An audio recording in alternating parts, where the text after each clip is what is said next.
Hey guys, this is Greenbuck here. I figured we'd go over some market strategies. I already did this video once. Unfortunately, for whatever reason, the video didn't actually save when I started it and then hit save. But this is the second go at it. So what I want to get at is some market tendencies I've noticed since starting this year. I know Cardinal Bird and some other guys have made videos on market basics and all those clickbait fucking faggot ass YouTubers like Healy and all them want to, give you their reaction faces and all that to get their ad revenue and all that. It's not my job, so I'm doing this for fun. But I'm gonna give you just a straight shot of what I do without all the bullshit attached to it and dragging it out for 35 minutes. Um, so what I have here, you see, I got some decent diamonds.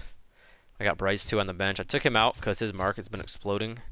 It's up to 121,000 right now, but I can't post an order even near there because of Sony San Diego's new bullshit imposed limit on what you can post on your sell orders. Even though the one sell order there right now is 120,000, I can only post for 80 because all the buy orders are at 80 right now. It's stupid. I don't understand it, but I digress.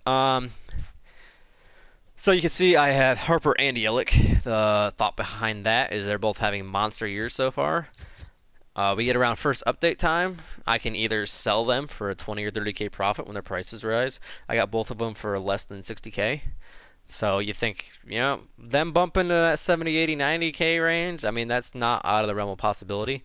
Yelich especially, you see his power is only 73 and 61, and the way he's been hitting, the last 80 plus games, I mean, he's had some elite power numbers, so he could easily jump up in his power department. So I could see his overall jumping into that 90 range if he gets those upgrades. Same thing with Harper. Harper, I'd be a little more cautious because he already has 97 power against righties. If he's mashing righties, that's great, but he doesn't have a lot of room for growth. Whereas, I mean, if his average goes up, yeah, then he can definitely go up, or if he hits lefties better this year. Same thing with his fielding. We know he held up a lot with the advanced stats. He was trying to not hurt himself last year, so he kind of tanked on his UZR because he was pulling up on balls. If you watch the tape. So I think if he charges the balls, plays a little harder now, he's got his big deal, he'll be fine there and might get back up into the 70s with his fielding. Um, so I like the Rockies set in because the way I wanted to invest is how you would normally in like the stock market or whatever, but you put your majority of the money into the market into making profit, and then I was taking the profits I made and that other third probably of the money, and then I was locking that in into solid investments. So I figured by buying the Rocky set, I get the cargo, and I can go and get that Bichette affinity when I'm done doing the exchanges and all that. So I've almost got the innings done. I've got two of the exchanges done, I think. So I just gotta buy the rest of the cards to get the rest.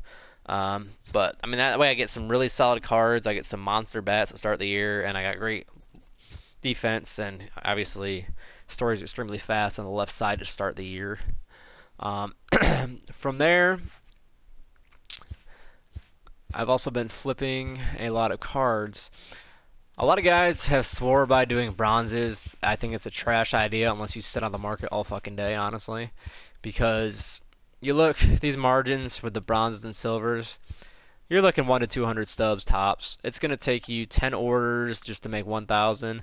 I mean, if you got the time and you don't have a ton of stubs, I mean, that's the rate. That'll be the way for you, because that's what you have to do if you don't have a big stub bankroll. But at the same time, you think if you're going to make 2 or 3,000 stubs, you got to put like 30 orders in, and you got to do this every hour throughout the day in order just to make a few thousand stubs every single day. I mean, it's a lot of work, and I mean, all the power to you if you got all day to do it. I know I work 2 jobs. I go to the gym. I play in Madden leagues. I can't do that all day long. So the best thing for me I found is to target diamonds. Mainly the mid-range ones. Mike Trout, his market moves pretty slow. There's a lot of competition there. You're not getting a lot of them sold because his price is so high. Same thing with Betts. Arenado, I've noticed some movement with him. So I would start, that 70, 80k and below. I've noticed seems to move pretty quick. So I'll show you what I just did. I mean, I just did this video. This is West Coast time. So 3 o'clock West Coast time, 6 o'clock here. So 6:08. Put Andrew Miller up 7. All right. So 11 minutes later, I sold him. That was a 2,000 profit right there. So that was easy. It was 7 minutes, and what I'll do is I'll buy him for a cheaper price during the day usually. I try to find guys with bigger margins like him, 5 to 10K somewhere in that margin, and try to at least make 1 to 2,000 stubs minimum off it. I can make up to like 4 or 5 with how it is now, but with that new imposed limit SDS has, you don't make those 10,000 stub flips anymore. So this way, by doing it, you can see I've been doing it for the last few hours. I only check 2 or 3 times a day, so in between all my jobs and stuff, I still make roughly 10,000 stubs every single day doing it this way, and it's much quicker. If you checked more, you could probably make 30, 40K. I did day one. I was up all night doing it. So I'll flip back here. You can see I pulled a judge in a pack, sold him for 94K, bought him back the next afternoon, 66. There's a 30K profit on him. And then I just kept flipping him and Giancarlo for big margins there. Giancarlo's an 11K margin, so I made 5 off that when you take the tax out. And you can see these are all pretty big, gaps there, about 10K each gap. It's closed down quite a bit since then. But if you're targeting those mid-range diamonds, the market's pretty lively for it. So I'd say in terms of quick flips, that's what you want to do. Target those bigger margins. If you feel like their market comes crashing down, I would just be patient, honestly, because I've noticed East Coast, when I go to bed, usually the market is kind of coming down a little bit, especially in the afternoon when all those West Coast guys are getting on also. So you think you have the most users on the East Coast nights because you're about to go to bed and all those West Coast guys will get off work, so everybody's online all at once playing the market. You have a ton of guys trying to buy and sell, the market gets saturated, those prices got to come together.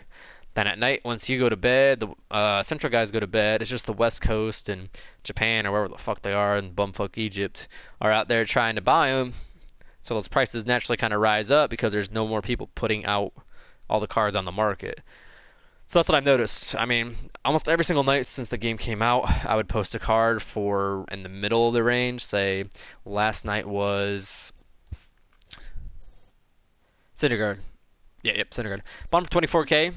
All the orders were about 26. I put him there for 29. Went to bed. Woke back up the next morning. He was gone for 29 already. So same thing here, 24 to 28. So that similar range there. I was putting them out, 4 or 5 orders down the list, and by the time I wake up, all those are gone and I just sold. So that's a really good way to make them. Another thing is those passive investments I talked about. Also, think of those packed cards like Tory and Pryor. Their packs are going to be gone in the next week or two. So their supply is going to dry up, their demand will go up a little bit, their prices are going to start spiking upwards again. So I figure with Tory, I'll use him, I'll rent him. Great card to use for ranked seasons and everything. I hit well with him. And then what I'll do after that is go ahead and just sell him, make the money off him, and then buy whatever other cards I want with that. The other way I noticed to make stubs that works really well is if you go to collections, just do the collect 10s. What's really nice the SDS did this year is you don't have to lock in your diamonds either. So you can collect 10, and it doesn't just make you collect whatever ones you have right there. You can manually select them. So I can have Bryce left out the whole time. I just select other guys and lock them in instead. So think about that when you get your diamonds this year. You do not have to sell them right away. You can sit on them for a minute and see if they go up in price. So in terms of that, so that kind of sums up what I've been doing. If you want to hear anything else from me, or any other questions you had on it, you shoot me a DM or hit the comment section. I'm on TSN all the time, either trolling or making constructive posts, one or the other. But that's what I've done with the market so far. I finished the program, all that. I'm keeping Goose. I figure, you could sell them right now and then try to buy them back later at the end of the month when everybody has them. You might make some stubs off that too. I don't know how much it will though, because people will be locking them into that second inning program. But other than that, hope you guys have a good one. Just let me know in the comment section if you got any questions.